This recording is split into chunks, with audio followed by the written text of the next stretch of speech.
Welcome to today's meeting. This is a public meeting and members of the public and press are permitted to report on the proceedings.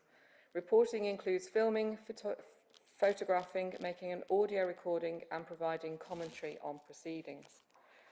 Please note this meeting is recorded and streamed live. These recordings are published on the relevant page of the Council's website. By choosing to attend this public meeting, you are deemed to have given your consent to being filmed or recorded and for any footage to be broadcast or published. If the alarm sounds, the premises must be evacuated immediately. Do not spend time collecting personal belongings. All emergency escape routes are clearly signed. Once you have left the building, the assembly point is in the High Street opposite the Guildhall. All members and other speakers are reminded to use their microphone when speaking. So I would like to start then by opening the meeting by everybody around the room just identifying who they are, please. So I'm going to start with my colleague here on my left. Councillor for St John's. I'm Jill De Serra, Councillor for Warndon and Elbury Park. I'm Sue Smith, Councillor for Pitmaston and Lower Wick. I am Julian Pugh from Democratic Services at Worcester City Council. I'm Charlotte Pigeon, I'm the legal advisor to the committee today. Hello, I'm Nikki Jones, I'm the licensing officer for Worcestershire Regulatory Services. Hello, I'm Francis Owens, one of the owners of the Raven. I'm Heath Thomas, solicitor for the applicant. Patrick Owens, one of the other owners of the Raven. Thank you very much. So I want to say something about this committee. So presentations to this subcommittee are not given under oath. However, I should like to remind all parties that the highest standards are expected and any deviation from these standards could possibly influence any decision of the subcommittee. Each representative and applicant, a licence holder, can be represented by, legally represented at their own expense or by a councillor. Are all parties satisfied with the procedure as far as they understand it? Thank you. All parties. Sorry, could we just start with the election of the chair? Oh, sorry, yes, completeness, please. Thank you. Sorry. Could I invite you to elect a chair, please? I nominate Councillor De Serra. Thank you, Charlotte. So all parties usually are limited to a maximum time of 10 minutes in which to make representations. This period may be extended at the discretion of the chair, where prior representations be made to the licensing authority. If an extension is agreed, all parties are allowed the same time to make representations. Where appropriate, if several parties wish to make the same representation, a spokesman may by consent be appointed, in which case the spokesperson is allowed the same period of time as other representatives. If a spokesperson is not appointed, the amount of time must be shared between the persons wishing to make representation. I understand that more than 10 minutes has been requested by one of the parties. Yes, Chair, that will be me. It was just in order to address the committee, both on the application, the contents of the representations and the Home Office guidance, I think I would like no more than 30 minutes, please. Thank you. I would like to now request an adjournment just so we can consider that request. Thank you.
Thank you, Julian.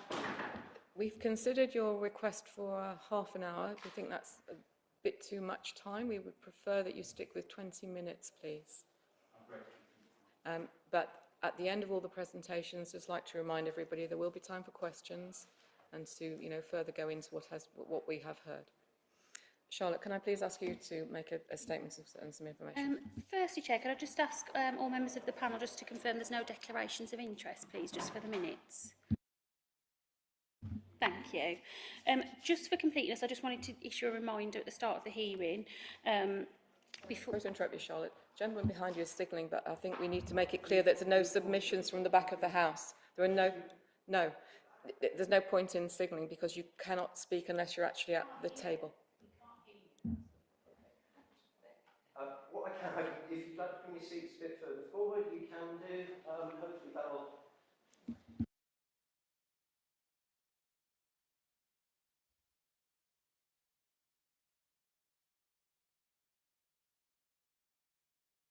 So I just wanted it to, people to get frustrated thinking they could speak from the back of the room because that doesn't happen. Okay. Thank you, Chair.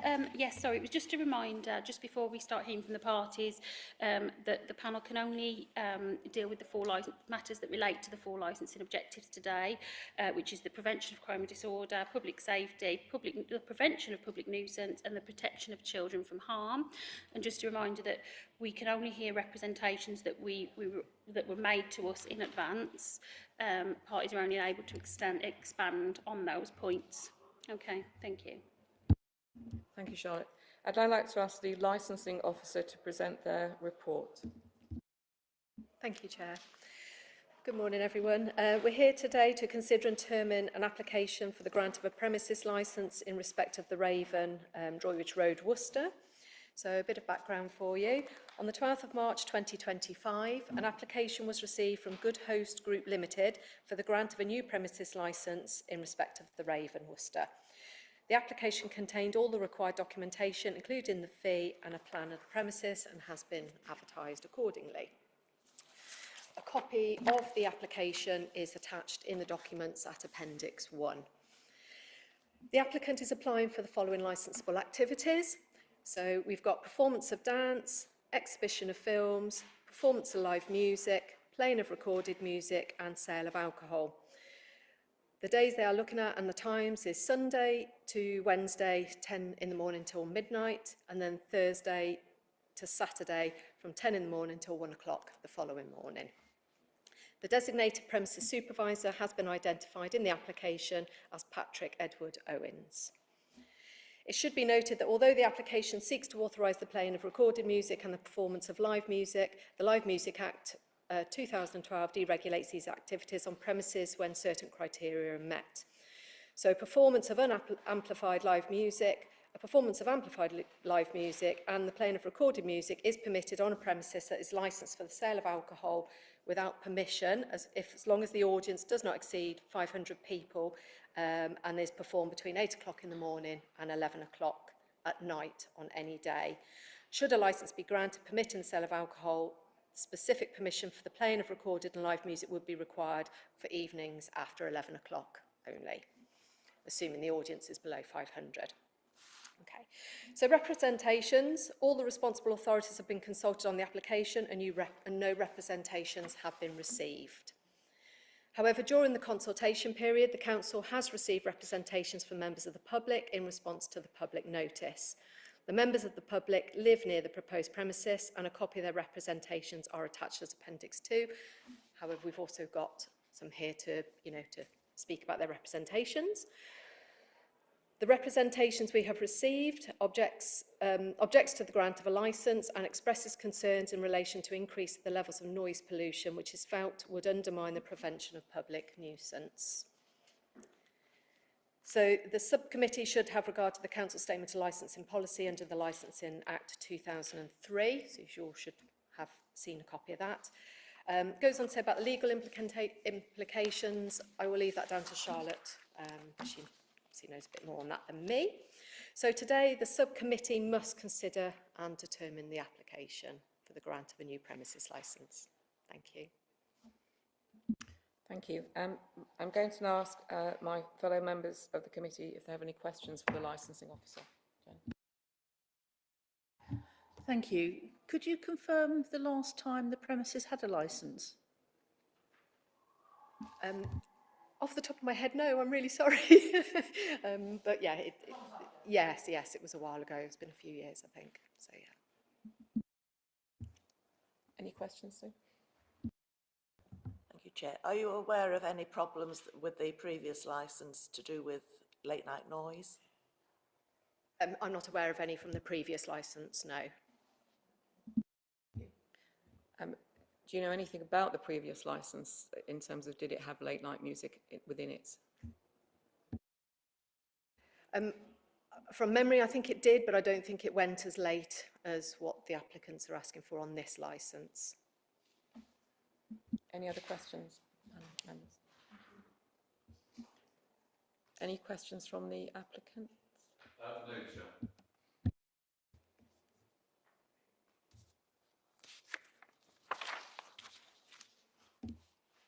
I would now like to ask the applicant, licence holder or representative to speak in support of the application.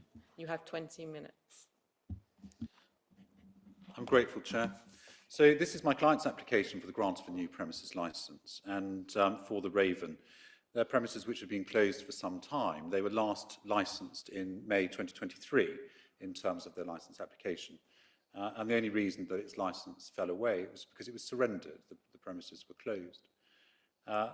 My client then lodges this new application, and this is, for all intents and purposes, a gastropub, as they would call it. I'm not sure if you've seen the photographs that were submitted. It gives you an indication of the premises. They are, if I was to talk about what's the split between wet and dry sales, it would be approximately 60% dry sales, 40% wet sales. So we are more a food-led premises than we are an alcohol-led premises in terms of what we're doing. We have a small bar area, and then the lion's share of what would be our normal day-to-day trading space is set aside for restaurant provision, and you'll see that within the photographs that are before you there. Alongside that, my clients have a function room. It's called the aviary, and you'll see in the photographs it's a function room that's set up. It's where weddings and or events can be held, and it's generally the purpose of those events where we're seeking the regulated entertainment, which is going to be the nub of the issue that we're going to be discussing today. They also have 13 rooms, guest rooms, in the premises. Those guest rooms are immediately above the aviary. In terms of its construction, it was historically a wacky warehouse. And you might be aware of those and remember, I've been there myself, I think with my young children, of what it would have been, a warehouse venue with a very tall climbing frame inside. So my clients have undergone significant construction work in creating their function room, and in their construction work for the function room, they've used noise attenuating plasterboard and wood in order to contain noise within their premises. When they're looking to trade their premises, it's fair to say that they're looking after their guests as well, and whilst some of those guests will be people who are attending the function, there will be guests staying in the premises who naturally have come from elsewhere. My clients did some research before looking to put rooms in here to ensure that actually it's something that's sustainable for them for the future, because there is a need for good quality accommodation in Worcester. And so it is this mixed-use premises, a small bar area, a large restaurant area and a function room, and also what you see is a private dining room where you can accommodate about 20 people for what might be a smaller event that's going on. In terms of its operation, yes, it's fair to say my client seeks licensable activities from 10 a.m. till midnight, Sunday to Wednesday, and from 10 a.m. till 1 a.m., Thursday to Saturday. Not for one moment saying they're using that every single day to those hours, but it's common under the Licensing Act 2003 to give applicants such as my clients the flexibility in which to operate their licence, to cater for those events and functions, as long as they do so and not contravening the licensing objectives. And so they do wish to maintain those hours that are before them. In bringing their application to the licensing authority, then they've looked to consult, and we've done the responsible authority consultation. We've spoken with the police. The police have no concerns whatsoever regarding the operation of these premises, whether that's for crime and disorder or for public nuisance. They make no representation to this committee in terms of that. And in the dialogue that we've had with them about what it was we're intending to do here, they are welcoming for the application to be granted as drafted. There is no representation before you. Similarly, in terms of environmental health, who are the experts as far as the authority are concerned in terms of matters of public nuisance, make no representation. And so you can only conclude from the absence of their representation that they are satisfied that the application as drafted before you will not give rise to the concerns of public nuisance expressed by the interested parties. And so I ask you please to bear that in mind when you are considering it. Now, my clients, in terms of their application, have sought to consider and give some thought with the person that helped them prepare the application as to what measures they'd put in place. And they're set out on page 21 of your committee documents. You'll see the proposals there. And in terms of those proposals, I hope the committee will accept that really here, your licensing officer says in her report that the principal licensing objective that we're here to consider is one of public nuisance. Whilst if you read the representations literally, there is some reference to matters that might stray into areas such as antisocial behaviour or crime and disorder, but I've addressed you on the police already, so we'll concentrate in the main on public nuisance perhaps. In terms of public nuisance, you'll see there on page 21, what is it my client's going to do? Well, they want to monitor noise that's going to come from their premises. I've asked them in taking instructions, what are they going to do in order to do that? And I can see as I go through their proposal, I wasn't involved in this, I'm just the advocate for today, I can see that what they've said is doors and windows will be closed. Their application said when music is played, but actually there's a distinction between music and regulated entertainment. So what that ought to say, if we were writing up a condition, is doors and windows will remain closed during regulated entertainment in the premises, save for ingress and egress, and that's in paragraph D of page 21. And that's a measure that's a common measure designed to limit the outbreak of noise from premises where regulated entertainment may be played. And you'll see there further, they're suggesting that all doors be fitted with self-closing mechanisms. So my clients offer that already as a condition to the licensing authority. In terms of other measures that they propose to take, then they said noise from the premises will be monitored so as not to become public nuisance. And I've asked them, well, what does that really mean in practice? What is it you're going to be doing? And Patrick Owens tells me, well, actually, what we will do from a certain time in the evening, whatever event has been held, say from 2100 hours, we will ensure that a member of staff, it may be him, he's the DPS initially, will then go outside his venue, wait to acclimatise the ambient noise background that's going to be around him, and then conduct a noise assessment. Yes, it's a subjective noise assessment, but walk to the nearest noise-sensitive boundaries to ensure that what he's doing in his premises isn't giving rise to nuisance elsewhere. And it's a very common, again, procedure, can be implemented and documented appropriately by the staff there so that they can demonstrate that they're carrying out monitoring of the work that they're doing in their premises. Contemplation of the noise from emptying your bottles and glasses, nothing between 2300 hours and 7, that's not an issue.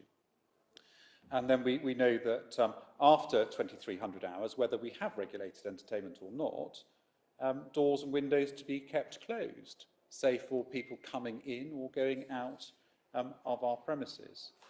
And ensuring that after 2200 hours, that we do have a designated member of staff that will regularly monitor the outside smoking terrace. Smoking isn't an issue in terms of the application that's before you, but naturally they want to ensure that they're going to be monitoring these things, and they've already offered those measures already before you. And those are measures that they say they're going to implement, and those are measures that will ensure that they're monitoring any potential concerns for noise nuisance. And also notices will be displayed just reminding their clients and their customers to respect the needs of local residents and also hotel guests when they're coming and going from the premises. Now, in terms of the representations themselves, then representations come from three parties, and they start at page 25 of your document. And that first representation comes from Mr. Johnson. Principally, his concern is one of public nuisance with regard to noise at unsociable hours, loud music and events. What I would repeat myself on that is the absence of the concern from environmental health. Now, when I talk about representation, sometimes you will have representations that are based upon evidence of a premises that will have traded for a period of time, and so somebody's able to come and say, well, actually, this is what I've experienced. In circumstances such as this, in the absence of evidence, what you have is, and with no disrespect to interested parties, what you have is a perceived concern. I think this will happen if you go on and allow the grant of the licence. So it's not supported by evidence. And what we have to look then to is, what else do we have to support our proposition? We have the assessment carried out by Environmental Health, because they're a statutory consultee, and no representation from them. So they are the experts in the field, and they don't suggest that it'll give rise to that concern. And then we have the conditions that are put forward by the applicant, measures to address concerns that we say are proportionate, because proportionality is one of those words that you're always asked to consider when you're looking to put conditions on a licence, whether it's necessary and proportionate. Mr. Johnson talks about public safety, but again, as I say, there is no police representation that supports a proposition that there's a risk to the public in having these licensable activities for the hours that we seek. And so what it comes down to, and I'm sure people will dislike the use of the word, but it's a perceived concern. And so when we have a perceived concern, we need to think about what are the measures that are in place. You know, as a licensing authority, I know as a licensing advocate, that interested parties, if somebody breaches a condition of their license, can apply for the license to be reviewed, comes back before the committee with the evidence of, well, this is the breach that took place, and they're not doing what they said they were going to do in the first instance. And you have the power as a committee to then restrict or remove their licensable activities.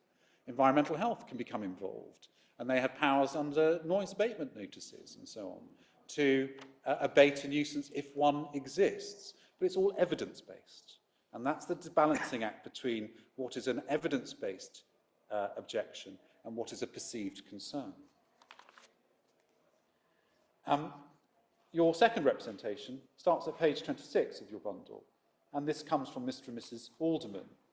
And again, these are genuinely held representations, so I have no disrespect to those interested parties, but it is the perceived concerns of problems that may accrue. Now, Mr. and Mrs. Alderman do make reference to a complaint to the police about noise. It's the third paragraph of their letter. All I can say is that is not connected with licensable activity.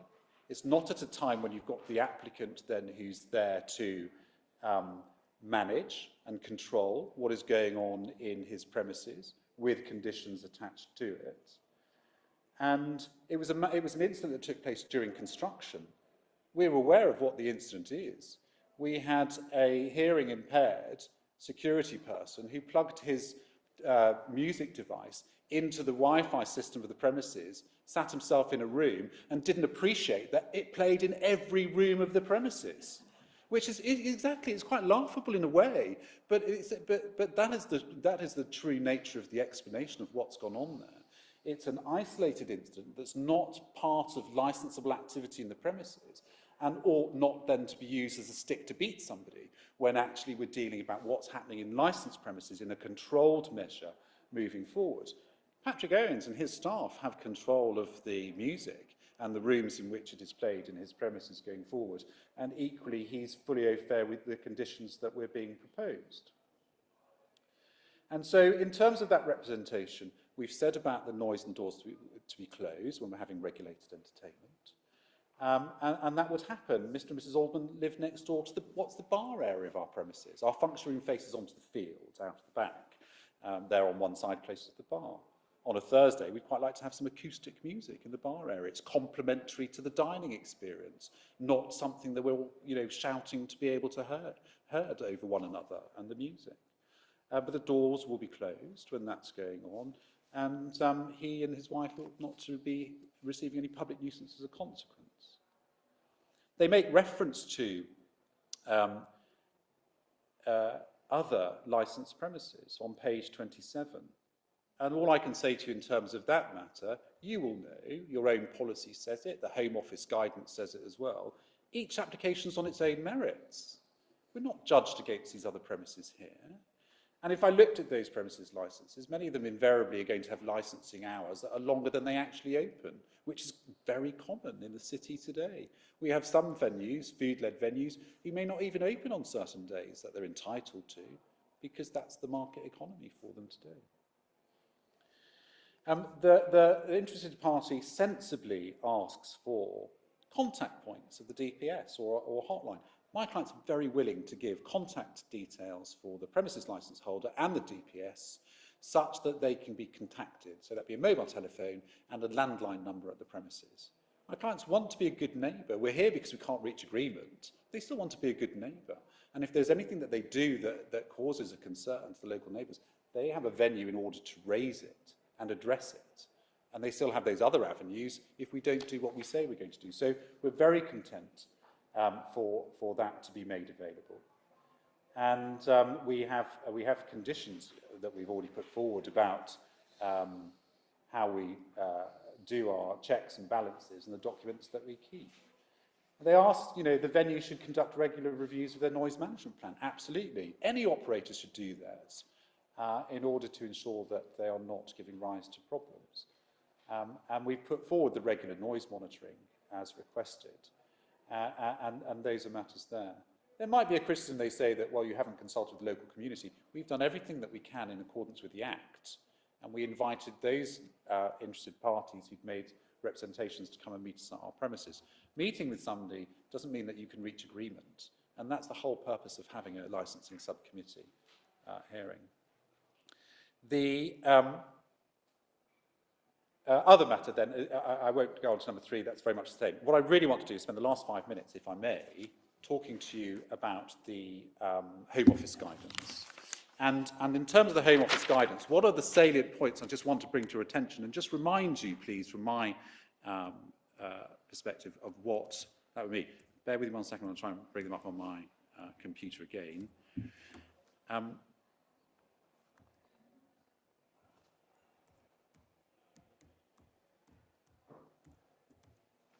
Okay, there are really 5 matters I want to bring to your attention on the Home Office guidance. Paragraph 117. Each application must be considered on its own merits. And you're very aware of that, and it's just repeated in terms of the guidance. The next one I want to bring to your attention is paragraph 2.1. The licensing authority should look to the police as the main source of advice on crime and disorder. They should also seek to involve a local community safety partnership. So we know the police are the main source of advice on crime and disorder, and we have no suggestion from them that this application is going to give rise to crime and disorder. The other important paragraph is paragraph 9.12, and this says, each responsible authority will be an expert in their respective field. And what does that mean? It means the police are the experts in crime. It means EHO are the experts in noise nuisance.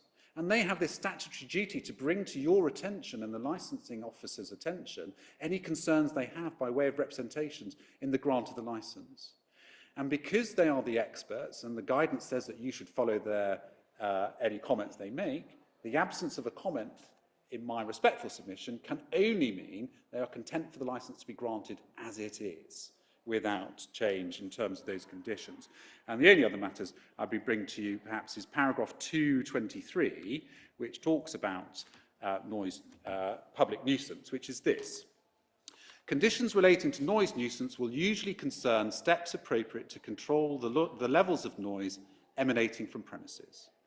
This might be achieved by a simple measure such as ensuring that doors and windows are kept closed after a particular time, or persons are not permitted in garden areas of the premises after a certain time. More sophisticated measures like the installation of acoustic curtains or rubber speaker mounts to mitigate sound escape from the premises may be appropriate. However, conditions in relation to live or recorded music may not be enforceable in circumstances where the entertainment activity itself is not licensable. Any conditions appropriate to promote the prevention of public nuisance should be tailored to the type, nature and characteristics of the specific premises and its licensable activities. Licensing authorities should avoid inappropriate or disproportionate measures that could deter events that are valuable to the community, such as live music. Noise limiters, for example, are expensive to purchase and install and are likely to be a considerable burden for smaller venues. That's the Home Office guidance. And so what I say to this committee is, you have my client's application, they've consulted, we've spoken to the experts hold no concerns that we're going to give rise to breaches of the licensing objectives. The concerns by the interested parties, whilst genuinely held, are perceived concerns, and the measures that are set out in the operating schedule under public nuisance are measures that are proportionate and appropriate to address the concerns. And if there are any rise for concerns following that, then there are other mechanisms that allow discussion between the parties and ultimately coming back before the committee if evidence suggests that that is necessary. And so that's the application in terms of my clients. I hope that's a very quick run through, and I've done it in 20 minutes. I think you did, yes. I've got 11:37 on my clock here. Thank you. Very good. So I would like to invite questions now, please, from my fellow committee members. Thank you, Chair. My main concern relates to the late night music. Music means all manner of different things to different people. At one end of the scale, you can have a chamber music quartet, for instance, playing classical music without any amplification whatsoever. And at the opposite end of the scale, you can have a really loud rock band. So I wondered if you could tell us just what sort of music you envisage being in this pub, especially late at night. We might have all of those, in as much as depending on the nature of the event. Somebody might want a harpist playing during a wedding reception, and somebody may want then a live band to sing and for people to get up and dance in a function as well. And so what my clients will say is that they believe, and it's not disputed by EHO, that their premises is designed sufficiently to contain either of those, for them to monitor. And that's why we say that doors and windows to be closed and monitoring to be conducted outside the premises. Thank you. Jenny? I've got 4 questions. First one is the lovely photos you've got. Are they actually of the premises or are they indicative?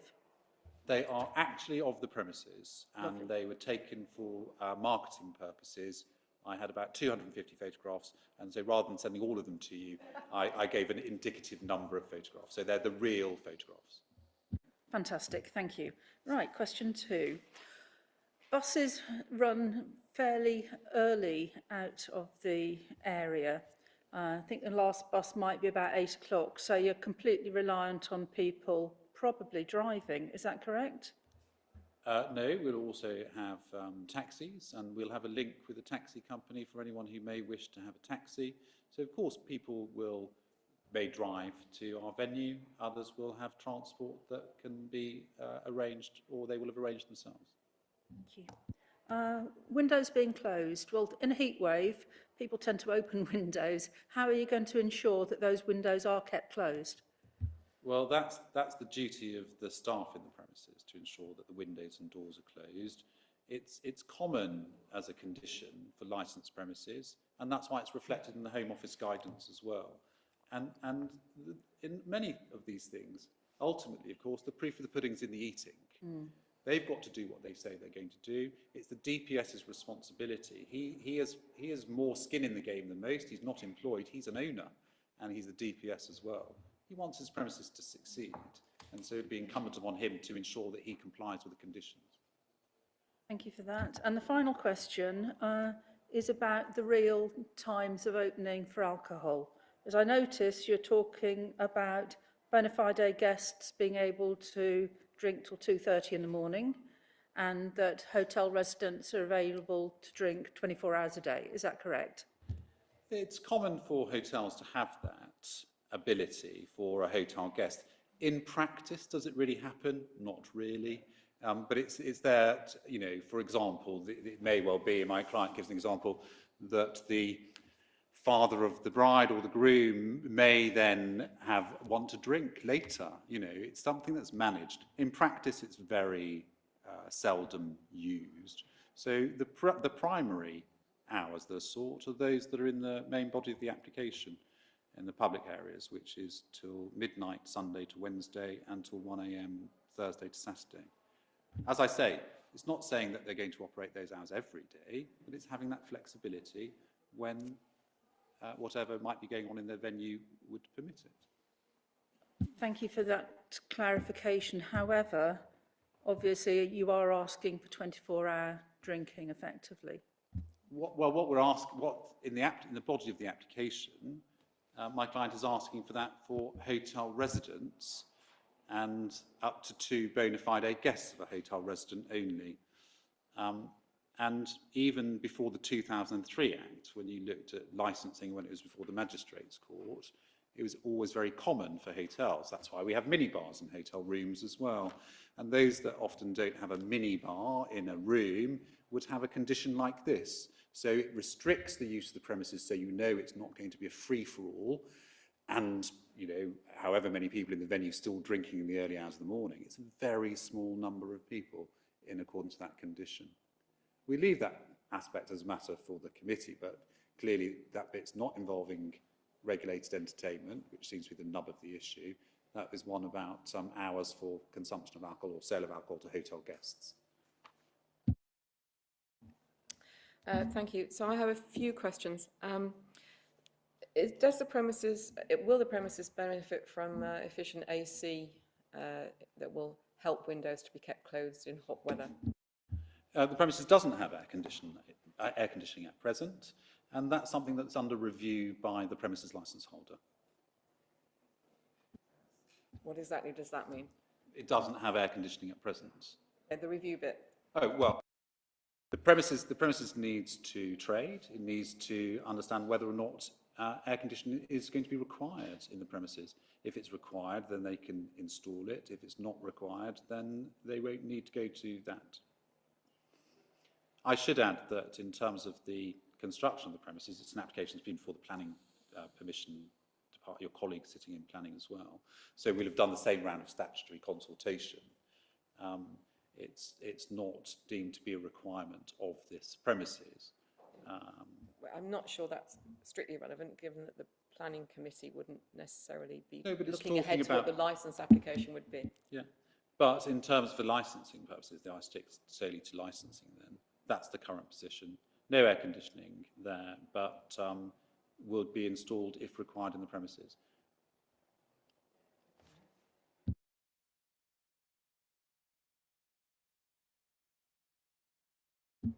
So you mentioned the South Worcestershire Community Safety Partnership as a consultee. Is that correct? They would be the statutory consultees for the responsible authorities for Worcester City Council. Can I confirm with whoever needs to confirm it for me that those particular consultees actually were checked that they didn't want to make a submission? Police and the Community Safety Partnership, and also regulatory services on the environmental health. I'm afraid it doesn't work that way, Chair. They have a legal duty, so they're a statutory consultee, and they receive the application. It's a reverse burden. They have to make a representation if they believe there's going to be some contravention of the licensing objectives.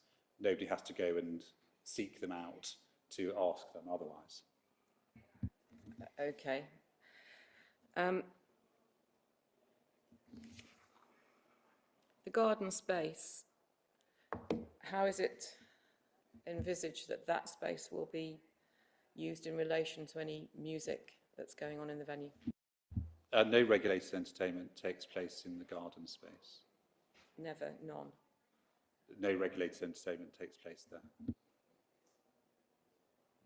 Same question about films.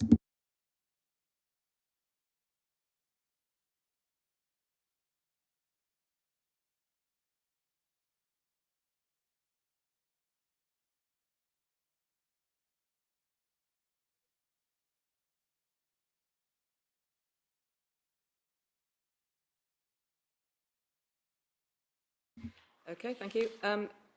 With the live music, are there any restrictions in place, like limitations in terms of the decibel range, or anticipated decibel?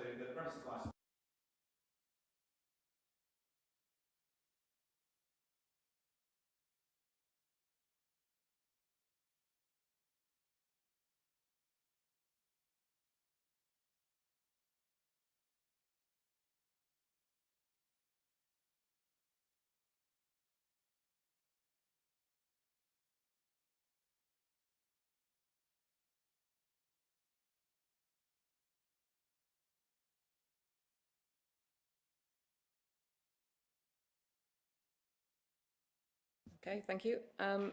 Nearly done. The serving of food, will that also be outside as well as inside the premises?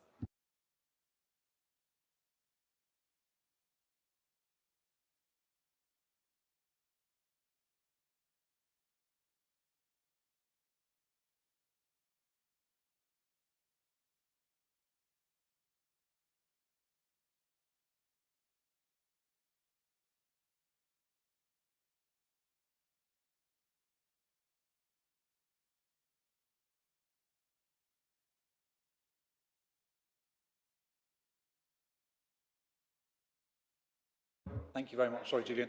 Yeah, so there would be a facility to eat outside, but naturally you're going to be stuck with the weather.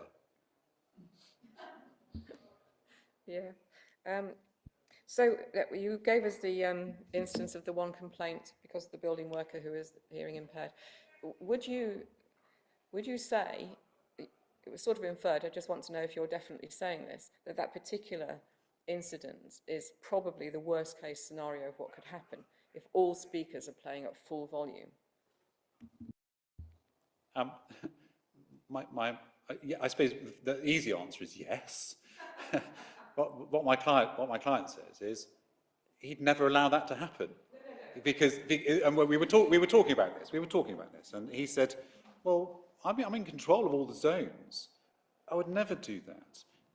And he was at pains to say, in terms of, we're running a restaurant. We don't want our clients to be moaning that they can't sit and have a chat because the music's too loud. So it's got to complement the restaurant. We are running guest rooms. We don't want to offend our guests by having music that's blaring and then causing the nuisance to our guests, and again, the reviews that will suffer our own business. Our client's confident in terms of his management and the zoning of the music, and being responsible in terms of its management, being responsible in terms of its checking in the nearest noise sensitive premises, and having the doors and windows closed. I think they're sensible measures, as we hope we've put forward. Okay, thank you. And that might be...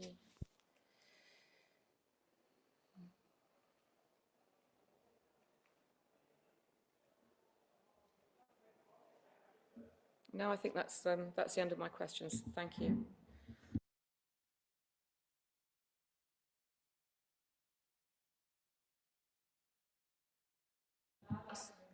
Sorry, Chair, would it just be worth, obviously with your permission, the other parties are entitled to ask with your permission, so whether you just want to explore... Yeah, it with absolutely, the yes, sorry. Now I invite questions from any of the other representative parties. Sorry, could you say questions? Questions. Yeah.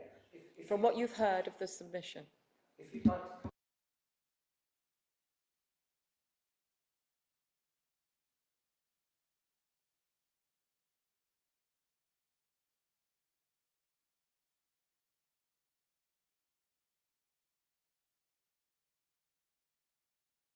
Just put your microphone on. If you can turn it off when you Just press question. So it's on at the moment. that. Yeah, thank you. I wanted to ask a question, if I may. My name's Nicholas Howard. I live at Stoneleigh, Droitwich Road, Worcester, which is about 30 metres away from the Raven. I wanted to ask a question because we are very concerned about the noise. I wanted to ask a question about noise. I've looked at your plan, and I've obviously walked past the premises when I'm walking my dogs, and I've seen where the function room is, and I've seen how it's designed, etc. Now, I understand you're saying that you're going to, on a regular basis, when there's a function on, and music is playing, whether it's live music or whether it's recorded music, you're going to step outside and monitor the situation. Is that correct? Yeah. And you've undertaken to do that, which is great. Well, first of all, how are you going to make a determination about whether me and my wife, or my wife and I, as I should say, in Stoneleigh, whether we're hearing the noise and whether we're laying in bed reading a book at 10 o'clock at night, trying to get to sleep, whether it's affecting us or not? How are you going to make that determination? Of course, it's a subjective determination. Individual need to be outside the premises and allow sufficient time to acclimatise to the ambient noise, background noise level at that time. And then it's walking towards the boundary with the nearest noise-sensitive premises and then documenting whether anything can be heard at that time. And that is a relatively standard way of conducting and monitoring a noise assessment. Thank you.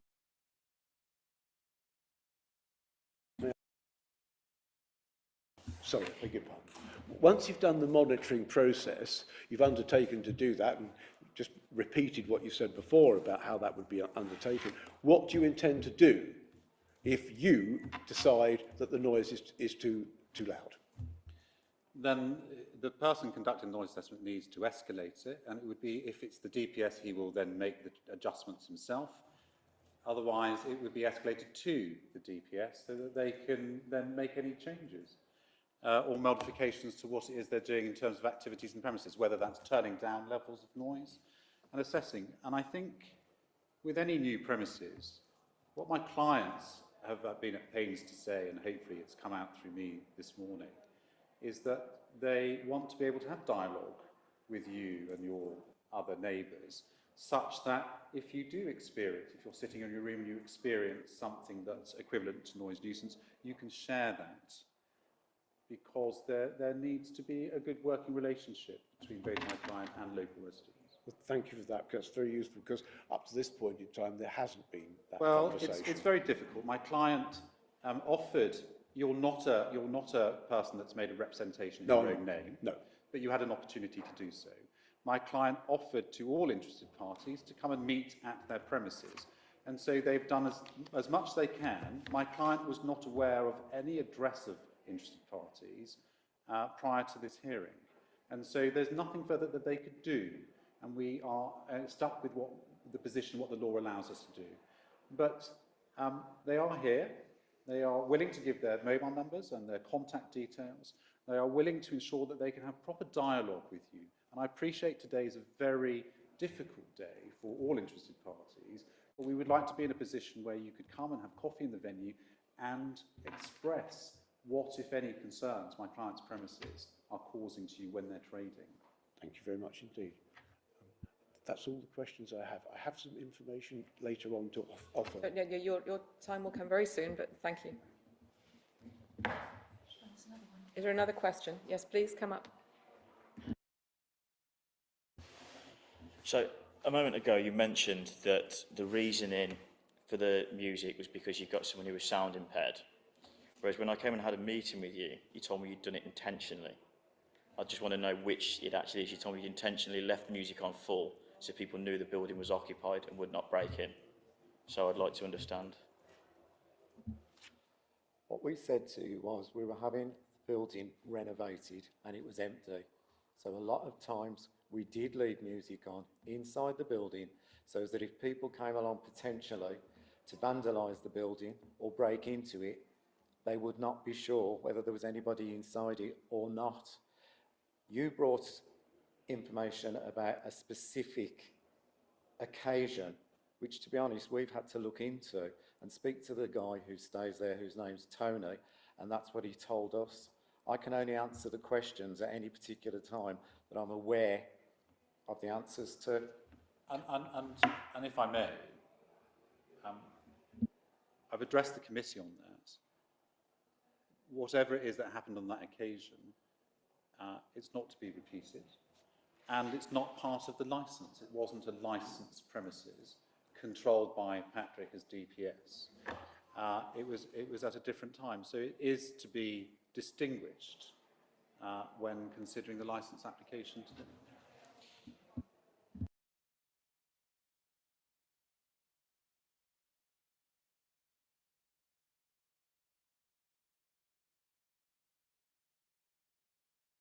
Yeah, I think we need to stick to questions about the representation. Your representation will count.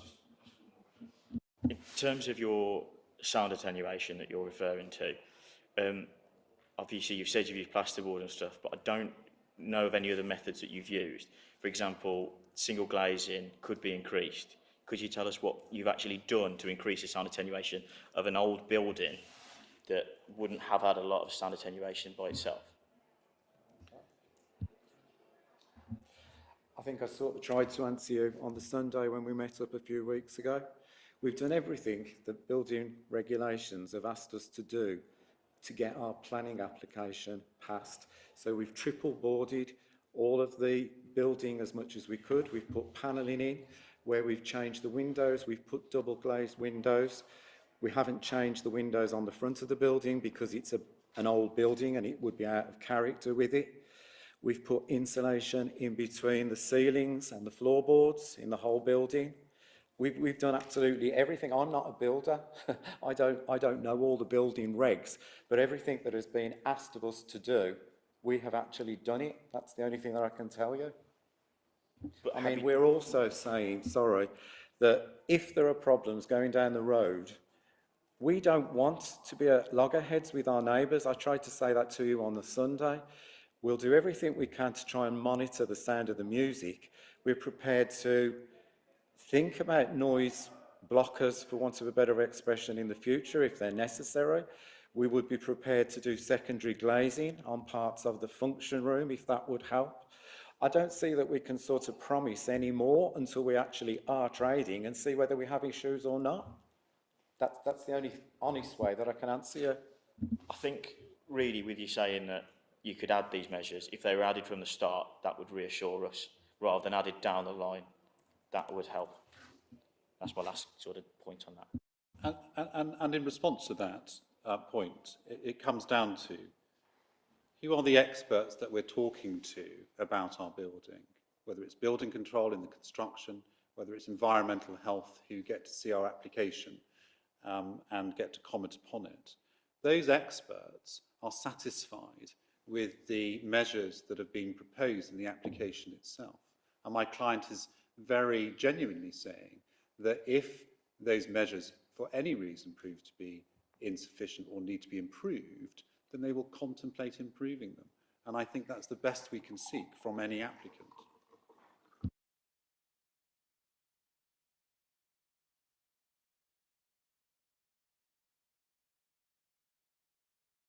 Sorry, another question. Is it a question related to what you've heard? Thank you. Thank you. My first question is, what is the capacity of the Avery function room? The Avery function room for seated dining is approximately 150 people, excluding staff. It would possibly have a maximum capacity of possibly no more than 200 people.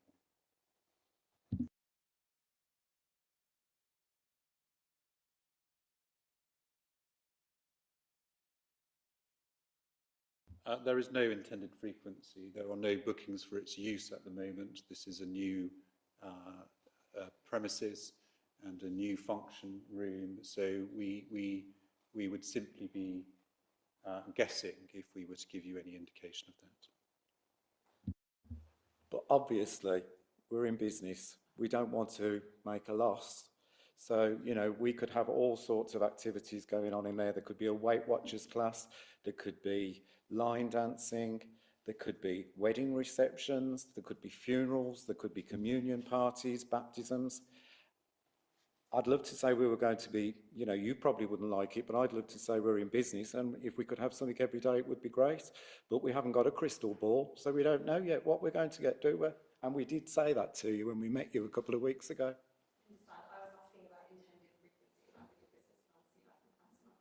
Thank you. Your microphone? Is that working? Yeah.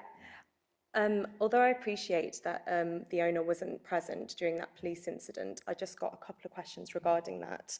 Were the windows and doors closed when that incident occurred? We're not able to answer that question. The next question is,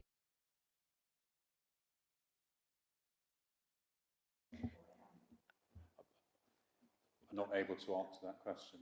I suppose, what's the question I can say in response to that? Equally, the police are consultees, statutory consultees for the purpose of the application. No representation has been made from them. They're entitled to make representations regarding both crime disorder and any of the licensing objectives with public nuisance. So they don't believe, then one would conclude, that would give rise to any issue in terms of the granting of the licence. just to confirm, you're not aware of your hard of hearing staff member, whether they were able to attend to the police when they came at 4 a.m. that day? I don't think these are relevant questions to the application. That's fine, thank you. I'd just like to invite any further questions from members. Just a brief one.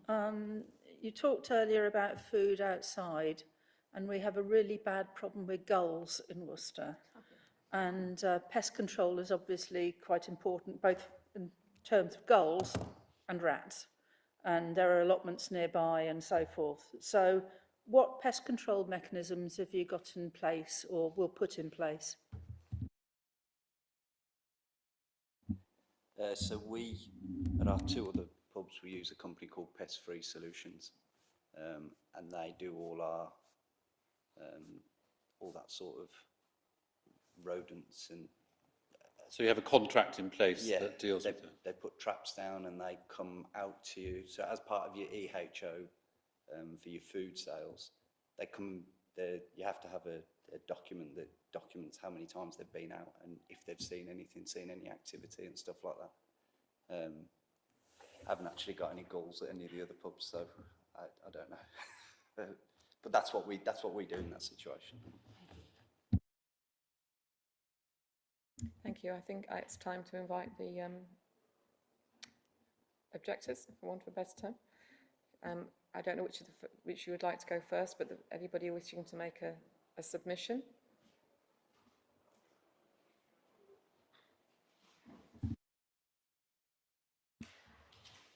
Just to say before you start, you will also have a maximum of 20 minutes to speak.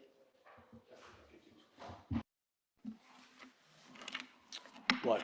I think I said before, Nicholas Howard, this is my wife Mary Howard. There's a little map that you have in front of you. Our house is Stoneleigh on the map. See. I apologise, but Mrs. Howard are not interested parties in their own rights. They are here to talk on behalf of Mr. Nick Johnson. Right. They are only entitled to speak about his representation and nothing that relates to them personally because they haven't. I understand why. Sorry, I hadn't realised. Sorry, yes, I understand that. I was just trying to say where we live in relation to the Johnsons. It's just next door. How far away it is. I apologise for that. Right, well, the situation is that we missed the boat on making representations. Mr. Johnson said he couldn't arrive, so we spoke over the garden fence, and he said, could I have a look at his objection? I agreed to what he had to say and said I would prepare to come along and speak about it. So that's why we're here. There was one thing I wanted to say on Mr Johnson's behalf, and I think this is allowable and pertinent. He talks about unsociable hours and loud music. And we have some information about music that we could offer because we've lived there for 40 years, so we know the pub in its history. And if you wanted to ask us a question... I'm afraid that wouldn't be relevant to this application. Right.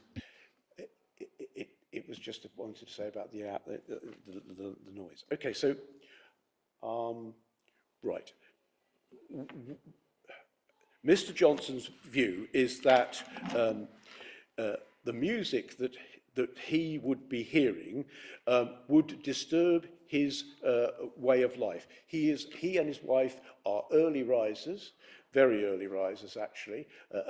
They rise at about 5 o'clock in the morning, and they need to sleep, get to bed early at night, as you can imagine.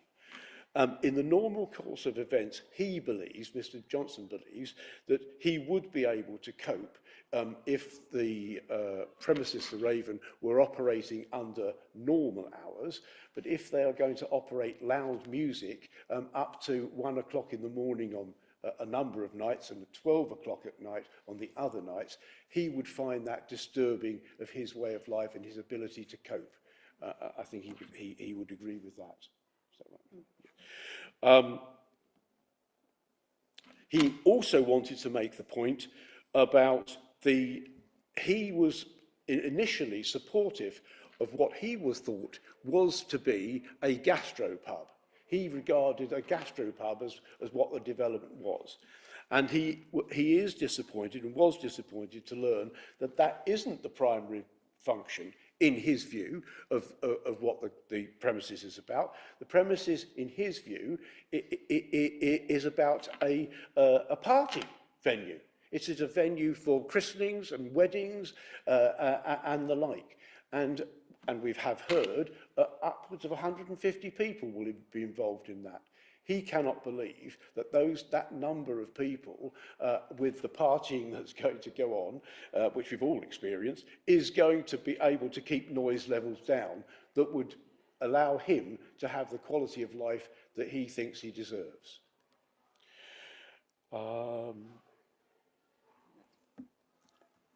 Is that I've spoken on gastropub, he would have said. And I don't think I can say any more than that. But we're very open to any questions you might want to ask of us. I will be inviting questions. Thank you. Is that all that you wanted to say I think within so, this yes. context? Yes. Okay. Thank you for limiting yourself to that. You can speak to the perceived point that the solicitor made. Because we have actual evidence.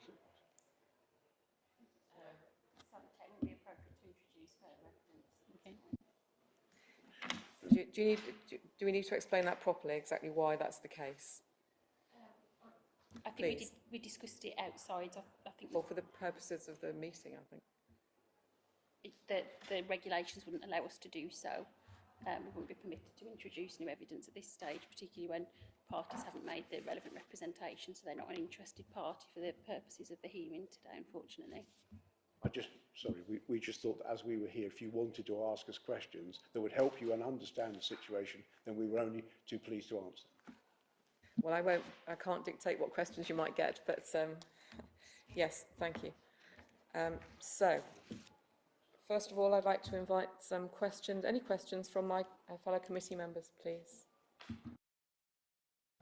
Thank you, Chair. Can you tell me just how far away your residence and Mr Johnson's residence are from the Raven? There's a little map I was trying to allude to before. So excuse me a second, please. You can only ask about Mr Johnson's residence. Oh, sorry, Mr Johnson. Mr Johnson is approximately 20 to 25 metres away from the Raven, and we are neighbours, so you can imagine how near we are to him.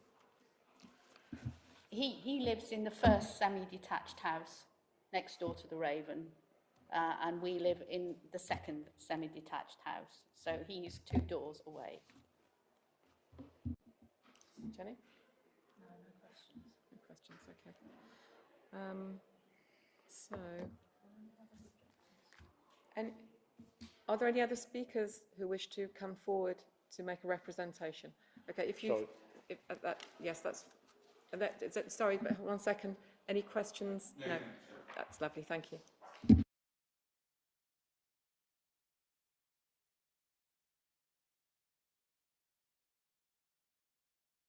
So before you start, a 20-minute limits like everyone else. Hello, my name is Melissa Alderman and this is my husband, William Alderman. We live on Droitwich Road. We're direct neighbours of the Raven pub. We're separated, as per our letter, by only a very narrow strip of land that connects with the adjoining fields, which contains livestock. We're here today to tell you about our concerns regarding the licensing application. Although we appreciate the benefits of new business in the area, and we were really excited about the Raven opening and potentially taking our friends there, in what was our original understanding of its purpose was to be a gastropub and bar. Since then, we have significant reservations about the impact this will have on our quality of life. So in our objection, we referred to concerns about it being a late night music venue. And I suppose you've heard about where those concerns have come from, particularly in the function room in its capacity of 150 people. So we feel that this is a contradiction to how the premises has been described in news publications and by our local councillor. So it has come as a surprise to us. And we were invited after our objection by the new proprietors to discuss our concerns. And it was compounded by that engagement because we appreciated then the full extent to which that was part of their vision for the establishment, given that when we went in, it was made up with linens and dinnerware. So it was presented in such a way to say, this is a place where you can have wedding receptions and events. You can see where there could be live music. And unlike other pubs in the area, we feel that this licensing application isn't really in line with other pubs in the area and their intended purposes. So we listed here other opening times as... Each application has to be dealt with in its own right, so that's not strictly relevant. Okay, that's fine. So, it's the scale of these events really that raises our concerns about noise, late night disturbances, general unrest, and the regular presence, potential periodic presence of large numbers of inebriated individuals. So you'd have the 150 people on top of the capacity that would be in the restaurant and the bar, and the potential of that being at late nights in the weekdays and then at 1 a.m. on the weekends. So such events could significantly disrupt the tranquility of our livelihood because we feel that we are entitled to the peace and enjoyment that we're currently experiencing living in Claines. The location is in very close proximity to our property and it's within direct sound range. Although I appreciate that the owner wasn't present during that incident in the night. Yeah, the incident isn't... Okay, that's fine. All right, so we fear that the noise from patrons and music will disrupt our peace and quiet. And when we've raised these concerns with the owners, when they invited us a couple of weeks ago, they did express to us, you chose to purchase a property adjacent to commercial premises, but actually we chose to purchase a property adjacent a carvery.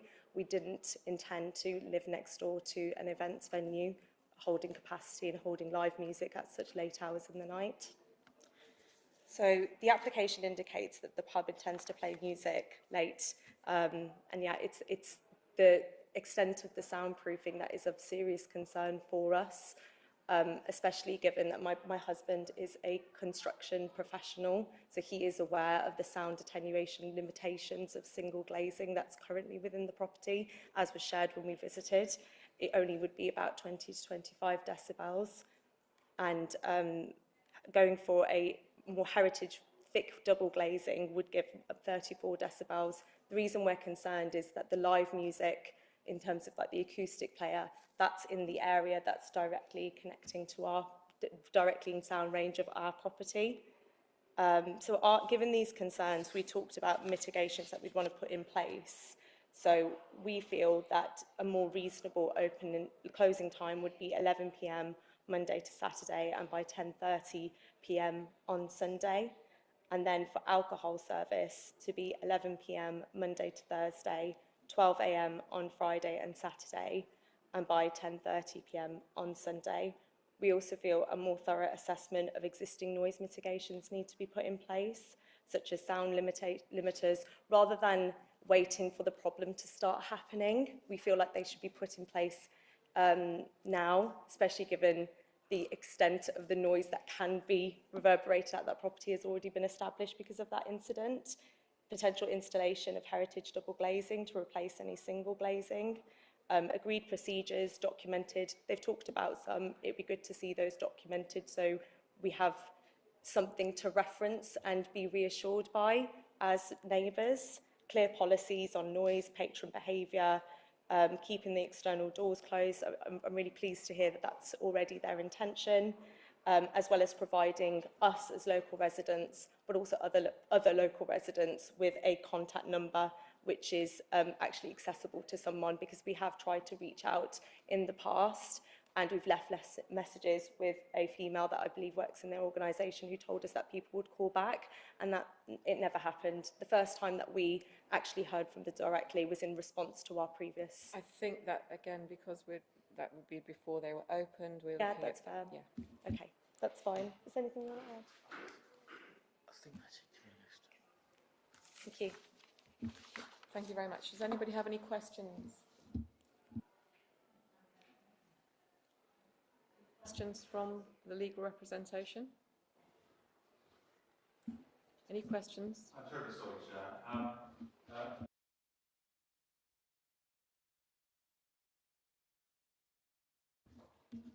Thank you very much.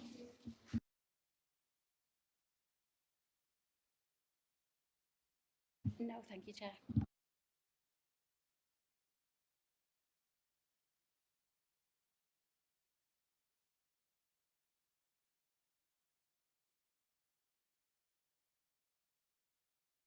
I think we're at the point now I'll ask the licensing officer to make a final statement, please. Thank you. So yes, just to remind you, we're here to consider and determine an application for the grant of a new premises licence at the Raven Club in Worcester. The hours they're looking for is for performance and dance films, live music, and alcohol, Sunday to Wednesday 10 till midnight and Thursday to Saturday 10 till 1. You've had chance to see the appendices and hear from the report. You've heard from the applicants and their legal representative, and you've had chance to hear from the representors. So now it's down to the committee to determine the application. Thank you. Thank you very much. Anything from legal services as a final statement, Charlotte? Sorry, Chair, I think just if we let the applicant make a final statement first, if that's all right, Beg your pardon. please. Yes, sorry, applicant, would you like to make a final statement, please? Sorry, do the interested parties get to sum up before me, or do I go last? I was trying to find the rules, actually. I couldn't see them in my bundle. I don't think we make allowance for the representatives to come back again, so I think it would just be you with a final statement. Thank you very much, Chair. You allowed me to address you at length, for which I'm very grateful. And I've listened to the interested parties. And it remains this challenge, one about what is a concern that's evidence-based and what is a perceived concern that is not supported by evidence, and what do we do in those circumstances. Because when I hear the words of the interested parties, Mr. Hayward, for example, expresses how Mr. Johnson believes this may happen and believes these problems may follow. And Mrs. Alderman, similarly, in terms of the belief that something may happen rather than the evidence of something has happened. And so it makes it then more of a balancing act as well, and looking to see, coming back to the Home Office guidance, what that says to you as a committee and what advice it's giving to you. And it says unequivocally that on matters of public nuisance and matters of crime disorder, that your environmental health officer and the police are the experts for the purpose of this committee in terms of those two matters. And from the information that we've heard and the submissions that have been made to you today, there is no concern expressed by those experts that this application will give rise to the concerns expressed by the interested parties. And my clients have sought to put in place measures. They've not come before the committee empty-handed. They thought about this at the time of submitting their application. What are the measures that they would implement to deal with matters of public nuisance?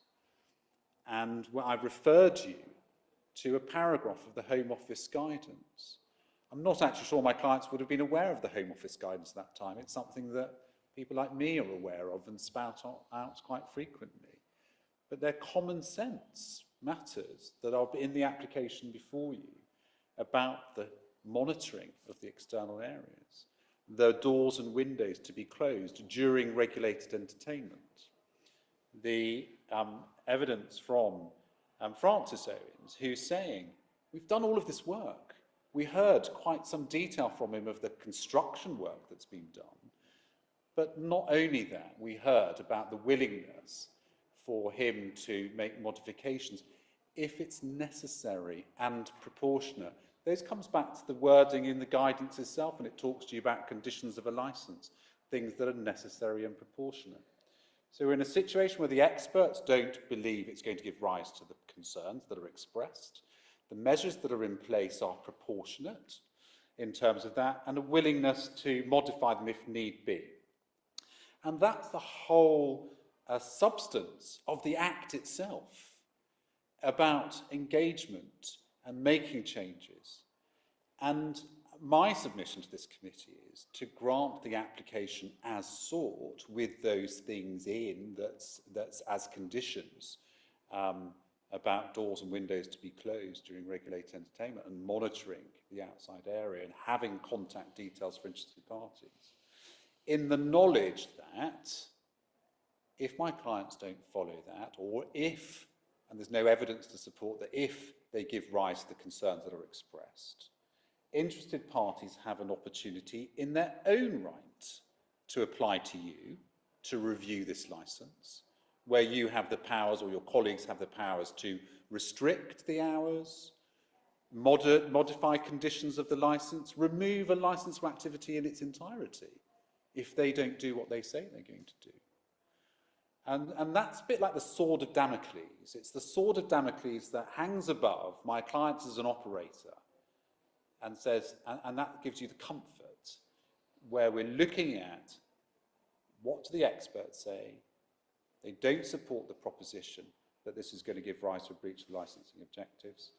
And it is that balancing act. So I respectfully submit that this is an application that ought to be granted as set out in the original application, in the knowledge that we've got these checks and balances that exist if these perceived concerns come to fruition. Thank you. Thank you very much. So I'd like to invite legal services to provide any further comments or guidance you'd like to give. Thank you, Chair. So just to sum up really, you need to consider the application in front of you today with regard to the 4 licensing objectives. You must have regard to our Section 182 guidance. You must have regard to our own statement of licensing policy.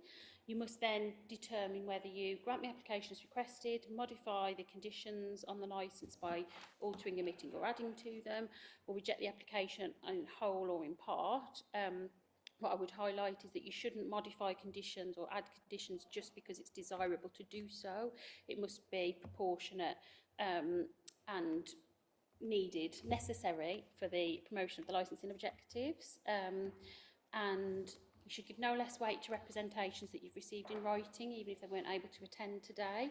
And you will note, it has been touched on and it is in the report, but because of deregularisation, if alcohol is granted, you would only be considering the other regulated entertainment after 11 p.m. and as has been alluded to, there is a review process available to all parties should they find that there's sufficient evidence that any of the licensing objectives are being undermined if the application were to be granted. Thank you, Chair. Thank you very much. I'm now going to adjourn the meeting and we'll come to a decision and call you back as soon as we can.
Thank you for waiting for our decision, which is that we are going to grant the licence as requested.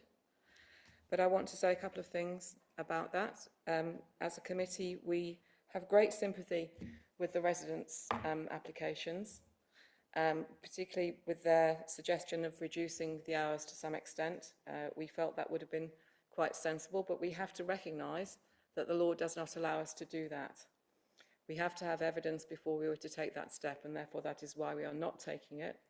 But I just wanted to also say to the residents, remind you that you have a well-proven process to hold the licence holders to account if things go awry and then they do not meet the conditions that they've promised to do.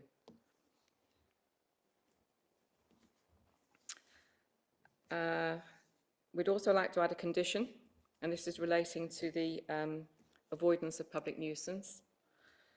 We would like there to be a noise monitoring log kept at the establishment that will be available for inspection by the licensing authority on request.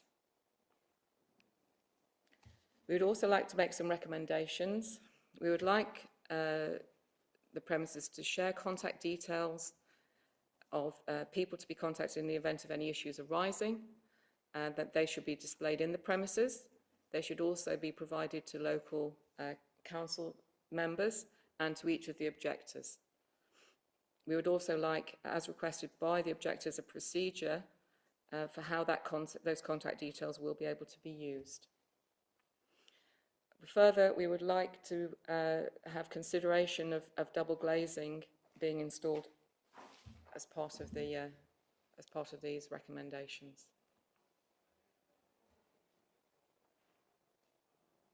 Okay, I think that's it. Thank you, Chair. If I may, just to clarify, there's just the one additional condition. The other factors were recommendations made by the committee based on the discussions that have been had today. Just to make a point, you'll get a written decision notice within 5 working days, and then all interested parties have a 21-day period of appeal from receipt of that notice. Thank you, Chair. Thank you. That concludes the meeting.